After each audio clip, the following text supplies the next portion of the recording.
encima de ella y llamó el nombre de aquel lugar Betel. ¿Qué quiere decir Betel? Casa de Dios. Eso era casa de Dios. Pero ¿cómo casa si no había paredes, no había techo? ¿Qué es una casa? ¿Qué significa la palabra casa? Casa significa morada, habitación. ¿Y quién habitaba en ese lugar? Nada menos que Dios. Ahí estaba Dios, él había visto a Dios. Y como él miró que ahí habitaba Dios, él llamó a aquel lugar casa de Dios. Era la habitación de Dios. Dios, hermanos, no necesita un lugar como este para poder habitar. Aunque Él habita aquí, Él puede habitar donde no haya paredes ni techo. Y Él dijo, no es otra cosa que casa de Dios, aquella piedra, un lugar donde habita Dios. Amén. Betel le llamó, ¿verdad? Porque eso significa, Bet es casa, Él es Dios. Betel, casa de Dios. Así que ahí estaba Dios, pues él había visto, hermanos, aquella escalera apoyada en la tierra y su extremo estaba tocando el cielo y miraba ángeles que subían y bajaban, descendían por ella. Por eso, en eso se basó él para decir que esta piedra era casa de Dios. Pero nosotros, si no miramos paredes, un techo, un lugar bien elegante, creemos que no hay que respetarlo. No, hermanos, donde está Dios hay que respetarlo. Amén. Gloria al Señor Jesucristo, porque ahí está el Señor. Así que ahora Jacob no solo puso la piedra por señal, después se construyó un templo ahí. Después, pero él iba de paso. Él no se detuvo a construir el templo, solo puso la piedra por señal y derramó aceite, ¿verdad? Pero también hizo pacto con el Señor. El verso 21 y 22 del capítulo 28 de Génesis 28, verso 21 y 22 dice: y si volviera en paz a casa de mi padre, Jehová será mi Dios. Ahí está haciendo el pacto. Y esta piedra que he puesto por señal será casa de Dios, y de todo lo que me diere, el diezmo apartaré para ti. No había mandamientos en aquel tiempo de que hay que dar los diezmos. Él hizo ese pacto, ese voto, hermanos, y de todo lo que me diere, el diezmo apartaré para ti. Pero él dijo: si volviera en paz a la casa de mi padre, Jehová será mi Dios. ¿Es el mismo Dios de usted? ¿Cuántos lo dicen que es Dios de usted? ¡Aleluya! ¿Cuántos han hecho un pacto, un voto así? Quizás usted diga: es que yo no he visto esa escalera. Pero usted ya creyó en el Señor y aceptó al Señor, ya entendió su palabra. Amén. Entonces allí él hizo aquel voto: el diezmo apartaré para ti. Así que este lugar Betel está situado, gloria al Señor Jesucristo, a unos 16 kilómetros al norte de Jerusalén. Ya no existe el lugar exactamente, solo quedan ruinas, ¿verdad? Está en el centro de la tierra de Canaán. Betel es la segunda ciudad más mencionada en la Biblia. La segunda ciudad más mencionada. Ahora ahí está un pueblo, un lugar que se llama Beitín. Es un pueblo que se encuentra, ¿verdad?, sobre esas ruinas de la antigua ciudad de Betel. Hermanos, qué hermoso es cuando alguien tiene una experiencia como Jacob, ese gozo, hermanos, sentir esa presencia de Dios. No le quedaba a Jacob más que hacer lo que hizo, poner aquella piedra por señal, ¿verdad? Hacer votos ante Dios, porque sabía que ahí estaba Dios. Amén. Gloria al Señor Jesucristo. Y qué hermoso, hermanos. Volviendo a Marcos capítulo 11. Gloria a Cristo Jesús. 11:17. Y les enseñaba diciendo: ¿no está escrito, mi casa será llamada casa de oración para todas las naciones, mas vosotros la habéis hecho cueva de ladrones? Hermanos, qué celo, qué ira estaba sintiendo el Señor al dar estas palabras. Cueva de ladrones. ¿Por qué dice el Señor esto? ¿Por qué causa Dios lo llamó al templo casa de oración? Bueno, cualquiera diría porque pues se hizo para orar, por eso es casa de oración. Se hizo, ¿verdad? Porque ahí se ora y que para eso es, ¿verdad? Se hizo, pero eso no es la razón. Cuando el Señor dijo casa de oración, hermanos, esto significa que era símbolo. La oración era el símbolo del incienso. Dios había hecho, Dios cuando tenían el tabernáculo, tenían dos altares. Uno que estaba allá afuera en el atrio, que era el altar de bronce, donde ofrecían los sacrificios. Pero dentro del templo había un altar que, hermanos, era de oro, no era de bronce, y ese era el incensario. Y cuando el Señor, Dios, ¿verdad?, tenía esto, allí se quemaba el incienso como símbolo de la oración. Y es lo mismo que está en el cielo. Hay un incensario también cerca del trono de Dios, donde Él está sentado. Ahí muy cerquita está el incensario, gloria al Señor Jesucristo, cerca del trono de Dios, donde Él está ahí pues mirándolo. Alabamos a Jesús. Y Él inhala esa aroma grata, la cual le trae un placer muy grato. Por eso dijo el salmista David, vamos a verlo en el Salmo 141, rapidito ahí, Salmo 141, gloria al Señor Jesús. Versículo 2. Suba mi oración delante de ti como el incienso. Se quemaba y el humo pues era un aroma muy grata. Y Él dice: suba mi oración delante de ti como el incienso. Así que cuando Él está diciendo suba mi oración delante de ti como el incienso, es un olor muy grato, un aroma muy grata, hermanos, que cuando uno está recibiendo esta aroma, pues quiere que haya más. Amén. Y uno estar inhalando eso. Mire, vamos a Apocalipsis 5:8.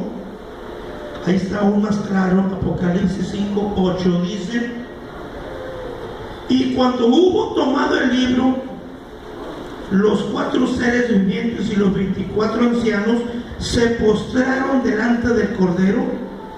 Note lo que dice enseguida: todos tenían arpas y copas de oro.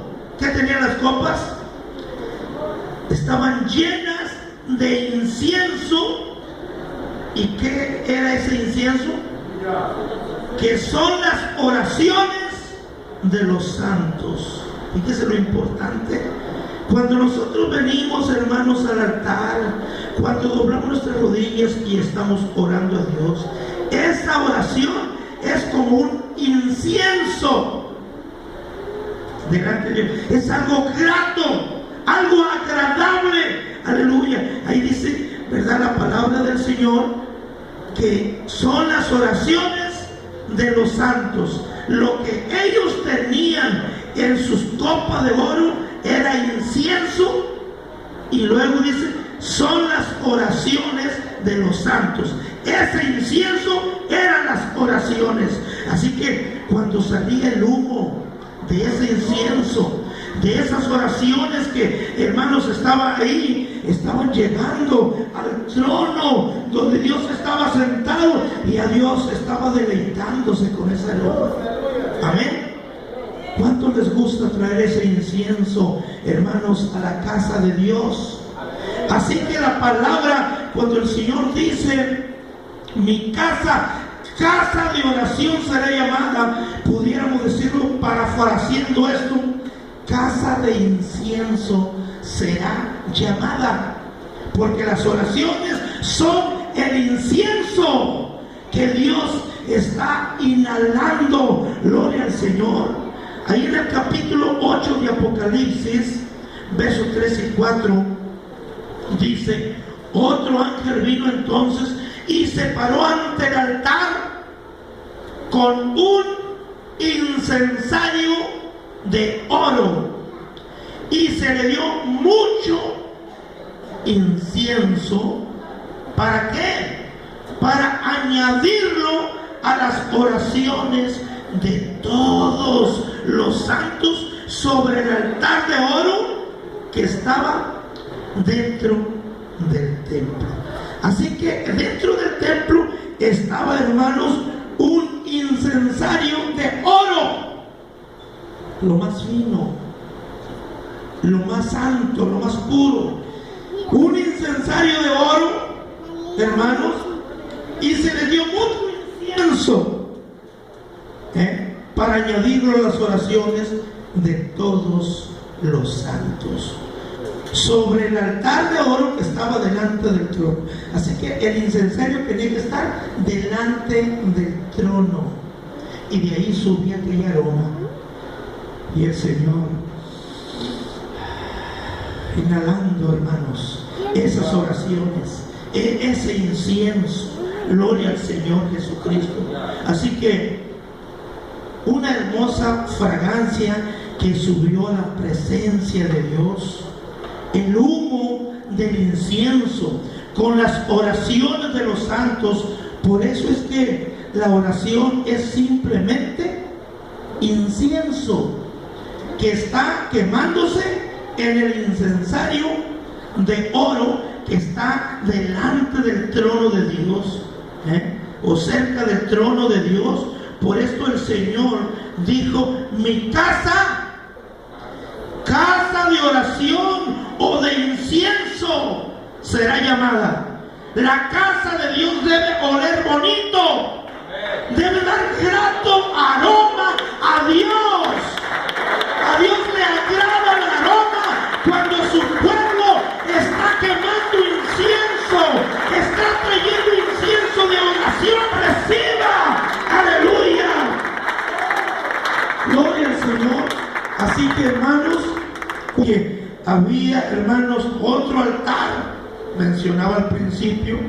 Este del incienso era de oro y estaba dentro del templo, cerca del trono de Dios, de la gracia de Dios, hermanos.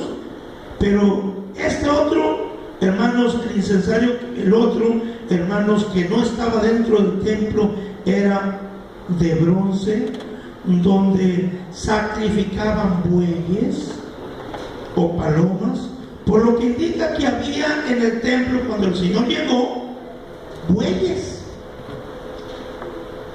Sí, el Señor aceptaba que hubiera sacrificios de bueyes, pero no les dijo que usaran el templo como corral. Había bueyes, había palomas. Imagínense a qué estaba oliendo ese templo. Cuando pasa, hermanos, un tráiler cargado de reses, hermanos, por la carretera, si lo encontramos o estamos parados y pasa un tráiler lleno de reses, ¿usted quiere hacer eso? ¿Verdad que no? Nos tapamos la nariz, apesta feo, donde hay güeyes, pues ahí hay excremento, orines, una pestilencia. Los güeyes que estaban dentro no iban a decir, con permiso voy a salir a orinar, ¿verdad que no? Ahí sin duda los güeyes estaban adentro y imagínense cómo estaba el templo, la casa de Dios. Entonces, al Señor no le gustó nada, ¿verdad? Y apartó, hermanos, tomó el Señor, porque ahí había muchas cuerdas con las que amarraban los animales, hizo unas cuerdas, unos azotes, ¿verdad? Y empezó a golpear a los que estaban ahí, a la gente que estaban, hermanos, vendiendo bueyes, hermanos, a los cambistas les volcó las mesas. Oiga, el Señor le molestó poderosamente aquello, sumamente, y les derramó las monedas. Cuando, hermanos, el Señor miraba esa irreverencia, el Señor no solo sintió, hermanos, aquello, sino que no soportó el celo de la casa de Dios. Me consume, dijo el Señor. ¿Cuántos de nosotros tenemos ese celo de Dios?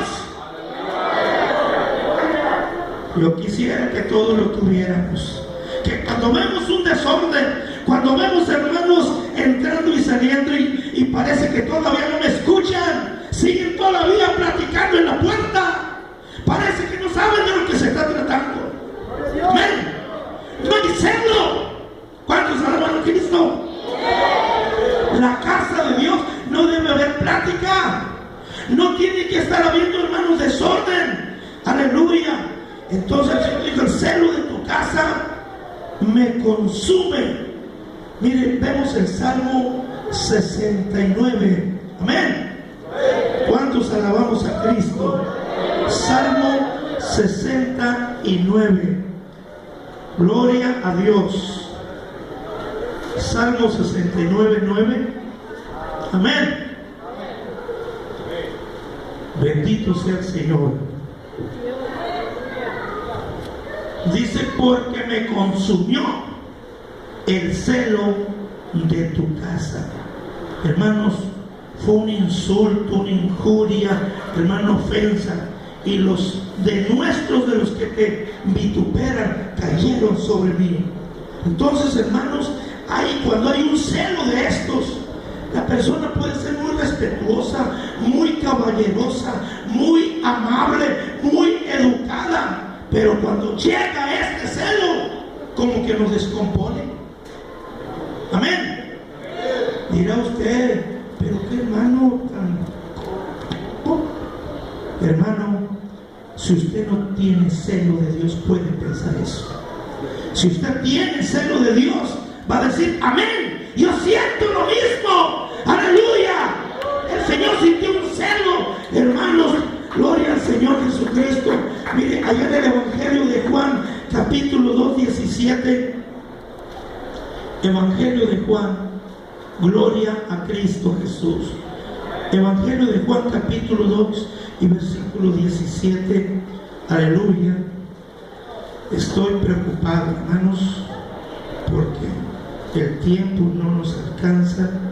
Aleluya. Está escrito, el celo de tu casa me consume. Los discípulos vieron la postura del Señor, echando latigazos, volcando las mesas, echando fuera los bueyes. Ellos se acordaron de esto. Hermanos, el celo de tu casa me consume. Así que el celo de Dios, de que está escrito, hermanos, el celo de su casa, hermanos, que consumía al Señor. Esto hizo que el Señor tomara una actitud, hermanos, no muy tranquila, no muy educada a nuestro juicio quizá. Les vino, ¿verdad?, a las mentes a los discípulos esta escritura, esta porción de la escritura que le enseñaba, hermanos, ¿verdad? El celo. Así que no iba a haber, hermanos, algo muy agradable ahí, ¿verdad? Para que el Señor estuviera tranquilo. ¿Sabe usted que el hombre más manso que ha habido en la tierra después de Moisés fue el Señor? Él dijo: aprended de mí, que soy ¿qué? Manso y humilde de corazón. Entonces, si el Señor, siendo tan manso, usó látigos, volcó las mesas, aleluya, pero cuando entró en el templo, no se cumplió, ¿verdad? Esta escritura: el celo de tu casa me consume. Hermanos, ahí en Juan 2:15 dice: y haciendo un azote de cuerdas, echó fuera del templo a todas las ovejas y los bueyes, y esparció las monedas de los cambistas, y volcó las mesas